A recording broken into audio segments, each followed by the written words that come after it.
1954, Michigan. November brought nothing but rain. The Grand River Press newsroom smelled like ink, old coffee, and something tired. The kind of tired that seeps into wood and paper and people. Every morning, the same creaky door. The same ashtray by the stairwell. The same mug of weak tea waiting on her desk before she even sat down. Her name was Edna Blake. 32. Unmarried. And she wrote about love. Not her own. Other people's. She signed her column, "Yours, Evangeline." In town, she was a bit of a mystery. Some thought she was a widow. Others whispered that she'd once lived in New York or even Paris. And more than a few believed she must have been happily married. Why else would she know so much about how to fix a broken heart? No one suspected that Edna Blake, quiet, sharp, efficient Edna, was Evangeline. And she preferred it that way. Because the truth was, she didn't believe a word she wrote. Every Tuesday and Thursday, she would arrive an hour before the others. Unlock the file cabinet. Take out a stack of handwritten letters, some on lined school paper, others on expensive stationery, one even on the back of a church bulletin. And she'd read. Not out of emotion. Out of routine. The letters came from housewives, teenagers, widowers, secret lovers. People with too many feelings and nowhere to put them. People who wrote things like, "I can't stop thinking about the way he looked at me over the hymnal." Or, "Is it wrong to want to leave, even if he's a good man?" Edna didn't judge. But she didn't believe either. Love, in her world, was something that expired. Like milk. Like dreams. She hadn't always been like this. But once, long ago, someone wrote her a letter and never sent it. And someone else kissed her like they meant forever. And then left. That was enough. Still, she had a gift. She could answer letters in a way that made people feel seen. Not told what to do. Not scolded. Just seen. That's why the column kept growing. Why readers clipped her words and taped them to mirrors. Why, once, someone had left a bouquet at the office door with a note that simply said, "Evangeline saved my marriage." Edna had stared at that bouquet for a long time, then thrown it away. And then, one morning in late November, she opened a letter that stopped her cold. It wasn't the handwriting, though that was neat, almost architectural. It wasn't the paper, though it was unusually thick, like something from a lawyer's desk. It was the tone. Not desperate. Not dramatic. Just quiet. "Dear Evangeline, you don't know me, and I suppose you never will. But your words made me sit in my car today an extra 20 minutes, thinking about a woman I haven't spoken to in 19 years. Edna blinked. "I'm not writing for advice. I think I just need to speak to someone who won't speak back. Is that foolish?" There was no name. No return address. Just an initial, R. She read it again. And again. And then, against every instinct she had, she put it in a separate folder. Marked it with a yellow tab. And slipped it into her drawer. The next week, another letter came. Same paper. Same pen. Same voice. There's a part of me that never left the diner on Maple and 7th. I don't think she ever knew. That was all. No question. No complaint. Just a memory left out in the open, like a code on a bench, waiting to be claimed. For the first time in years, Edna found herself thinking about someone else's words after hours. Carrying them home with her. Replaying them like music she didn't want to admit she liked. She didn't respond. That wasn't how the column worked. But she didn't throw them away either. By December, 4 letters had arrived. Each one short. Honest. Unpolished. Like someone had taken the lid off their heart and just let it breathe for a moment. And though she never said it out loud, Edna began to wait for them. The snow came early that year. It coated the newsroom windows in soft, unbothered silence, the kind that asked nothing from anyone. Inside, Edna sat at her desk with a red pencil in her hand and a pile of letters in front of her. But she couldn't focus. Because tucked between the usual stack, wedged quietly between a note from Confused in Lansing and a teenager asking if long-distance love was real, there was another envelope. Same paper. Same pen. Same initial, R. She didn't open it right away. She let it sit on her desk like a dare.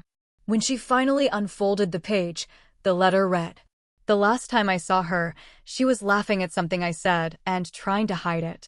That's the moment that stayed. Isn't that strange? How memory chooses its own souvenirs. Edna didn't know why that line hit her so hard. Maybe because it felt too close. Too honest. Too much like something she'd once written and then torn up. That night, she didn't go straight home. Instead, she took a detour to a small bookstore 2 blocks down. She told herself she needed a new notepad. But what she really wanted was to be somewhere quiet. Somewhere she wouldn't be asked to explain why her chest felt tight. She picked up a copy of Leaves of Grass and flipped to a random page. I do not ask the wounded person how he feels. I myself become the wounded person. She closed the book and left without buying anything. The next day, she did something she hadn't done in years. She wrote a letter. Not as Evangeline. Not for the paper. For herself. And she didn't sign it. Just folded it carefully and placed it in her coat pocket, where it stayed for days, softening, creasing, warming against her side like something alive. More letters came. Each from R. Each a little deeper than the last. There are people who leave without slamming doors. They just fade and take entire chapters of your life with them. I once saw her dancing alone to a jukebox song. I didn't join her. I should have. I don't know what I'm expecting from this. Maybe I just want someone to know that I remember. Edna began to wonder who this man was. How old he might be. What he did. Whether he lived nearby or wrote from another coast. She never let herself wonder if he was writing to her. That was too dangerous. But the thought lingered. One Thursday afternoon, Helen, the front desk girl, walked over with a teasing smile.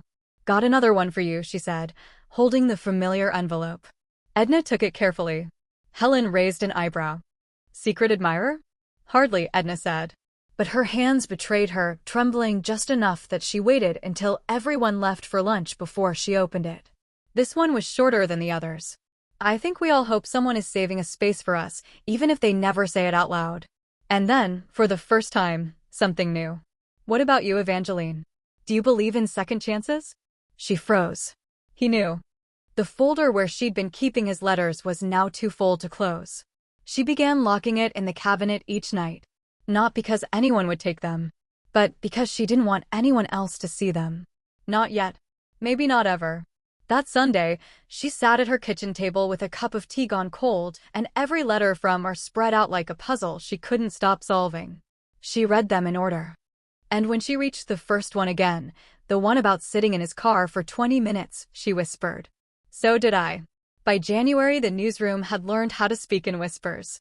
Snow walled the windows in drifts, the radiators hissed, and the typewriters sounded like nervous teeth. People worked in coats. The editor, Mr. Caldwell, wore a scarf indoors as if dignity were a layer you could button. Edna had started coming in even earlier. She told herself it was because deadlines had crept forward after the holidays. The truth was simpler. Dawn meant fewer eyes. Fewer curious glances at the way she slipped one particular envelope into her bag before the coffee even thought of percolating. R kept writing. Not every day. Not even every week. Just enough to turn expectation into a ritual, quiet as the way some people pray. I keep thinking of that diner. One letter began, the one with the jukebox that stuck on the same song if you didn't nudge it. She would tilt her head when it happened, like the world was trying to repeat itself and she wouldn't let it. Another. There's a mercy to winter. It makes everyone honest. No pretending you're not cold. No pretending you don't need a coat. They were never long, never showy. He never gossiped about himself. But the sum of them built a shape, a quiet, decent man who had chosen remembering over forgetting and conscience over comfort. A man who had once stood an arm's length from joy and failed to reach. And then came the letter that rearranged the furniture of her mind. Evangeline, I know you're not real, not the way the paper sells you. But someone is. Someone who reads the letters first. Someone who decides which ones get the sunlight. If you ever print this, don't print my words. Print the question I should have asked at the diner. What would it take for you to be happy right now? She sat with that line the way you sit with a stranger on a train, aware of the distance, aware of the risk, and unable to move away. She could ignore it. She could fold the letter into the others and let it live in the safety of paper. Or she could do the smallest dangerous thing she'd done in years, answer without answering. That Tuesday she turned in a column that was not advice so much as a mirror. It opened with a confession careful, shaped, still honest enough to sting. Yours, Evangeline. A reader asks whether second chances are real or just a softer name for the same old ache. My answer is that we don't get to know the ending. We only get to know the threshold. If you are standing on one, if you have a question that keeps you in your car an extra 20 minutes, then perhaps that is your second chance. Ask it. Ask it gently. Ask it in the direction of the person you became because of them. She did not mention R. She did not mention the diner. She did not mention herself. But when the page went to press and the clatter of the press room rose like weather, her hands would not stop shaking. She washed them twice in the restroom sink. The ink wouldn't come off. It rarely did. At lunch, Helen slid into the seat across from her with 2 halves of a ham sandwich and a smile that had learned mischief. You wrote different today, Helen said. Different how? Like you meant it. Edna stared at the steam rising off her coffee. Readers like clarity. Readers like truth, Helen said, and then shrugged, as if she hadn't meant to say it aloud. The mail that week was strange. Fewer crises, more grace. A boy thanked Evangeline for not making him feel foolish about his first love. A widow wrote that she'd put the paper beside her husband's photograph and said, "See? Someone remembers how to talk." On Friday, a small parcel arrived addressed only to Evangeline in looping blue pen. Inside was a single 45 record. Hold me, thrill me, kiss me. No note. The sleeves smelled faintly of orange peels and cold. Caldwell noticed the uptick. "Whatever you're doing," he said, tapping the margin of her column with a chewed pencil, "keep doing it. It reads less like a sermon and more like a room with a chair in it." He moved on before she could decide whether to be offended or grateful. That night she walked home the long way, record tucked under her arm, snow hardening into diamonds under street lamps. She passed the diner on Maple and 7th without meaning to. The sign was different now, the chrome less cheerful, but the windows still had that friendly fog of breath and soup. She stood outside, watching strangers tilt their heads when the jukebox hiccuped between songs as if some part of the town's muscle memory refused to die. Back at her apartment, she set the 45 on her player and let it run without volume, watching the label go around and around and around. She took out the letter she'd written weeks ago to no one and read it for the first time since her handwriting was wet. "I don't know how to want anything that can't be folded and filed." She put the paper down and turned the dial. The room filled with a song that had been new once and still knew how to be kind. R wrote again.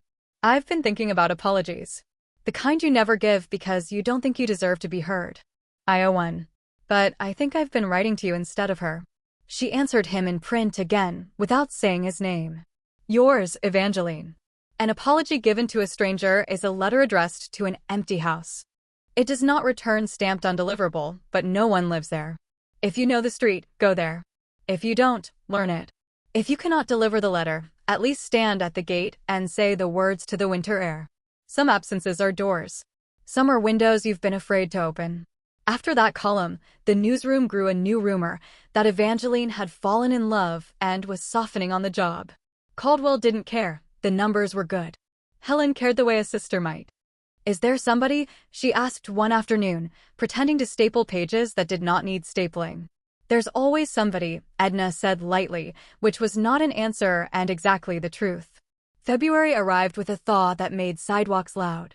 The river shrugged, the sun remembered how to be yellow, and people allowed themselves the arrogance of planning. On a Thursday morning, an envelope waited on Edna's blotter, the good paper, the tidy pen, the signature like a door left on its latch. R inside, only 2 paragraphs. "This is foolish. I know that.